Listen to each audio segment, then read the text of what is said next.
The gentlewoman yields back. I will recognize myself for 5 minutes for my questions, and I want to thank you for the really fascinating testimony. Dr. Mahani, I'd like to start with you. You'd brought up the concept of trustworthy AI, and I think that that's an extremely important topic. I actually dislike the word trustworthy AI because it imparts to AI something that it doesn't have, human qualities. It's just a piece of software. I was interested, Dr. Murdoch, when you said sometimes human partners trust AI when they shouldn't and fail to trust it when they should. And I think that that is a better way of expressing what we mean when we talk about AI.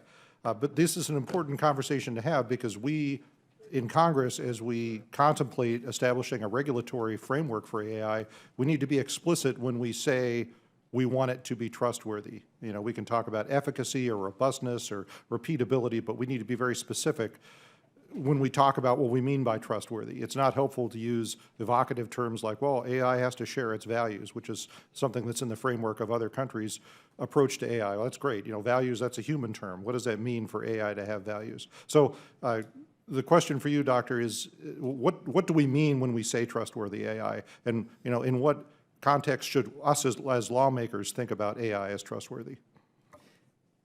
Thank you. When we talk about trustworthiness of engineered systems, we usually mean, do they behave as predicted? Do they behave in a way that is safe, reliable, and robust, given a variety of environments? So for example, do we have trust in our seatbelt? Do we have trust in the anti-lock braking system of a car? Do we have trust in the accident avoidance system on an airplane? So those are the kinds of properties that we want in our engineered systems is, are they safe, are they reliable, are they robust? I would agree, and I think that we can put metrics on those things. I just don't think that calling AI trustworthy is helpful because we're already having this perceptual problem that people are thinking of it in an anthropomorphic way, and it isn't. It is just software. And, you know, we can talk about the intent when we deploy it. We can talk about the intent when we create it of us as humans. But to impart those qualities to the software, I think, is misleading to people. Dr. Chowdhury, I want to continue the ranking member's line of questioning, which I thought was excellent, on the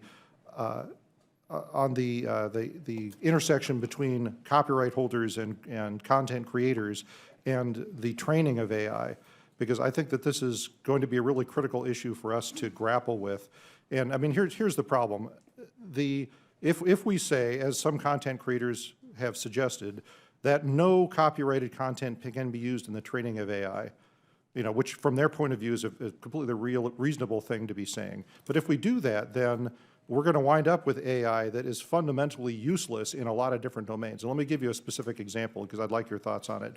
I mean, one trademarked term is Super Bowl, right?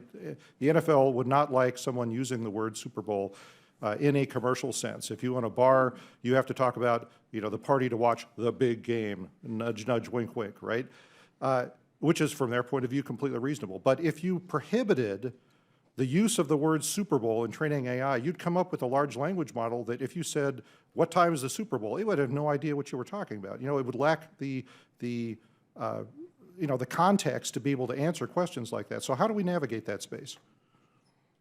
I think you're bringing up an excellent point. I think these technologies are going to push the upper limits of many of the laws we have, including protections for copyright.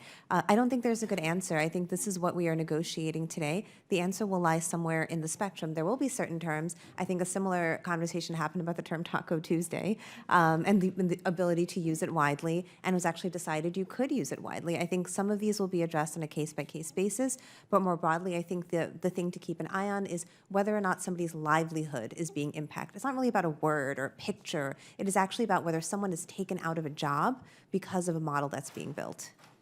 I partially agree. You know, I think it gets into a very dicey area when we talk about if someone's job is being impacted, because AI is going to be extremely economically disruptive. And our job as lawmakers is to make sure that disruption is largely positive for the median person in our society. But, you know, jobs will be impacted. We hope that most will be positive and not negative.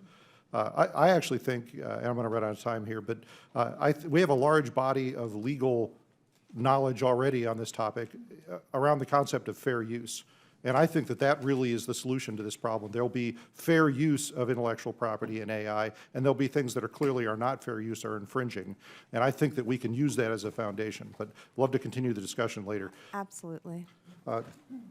Next, we'll recognize the gentlewoman from Oregon, Ms. Bonamici. You are recognized for 5 minutes.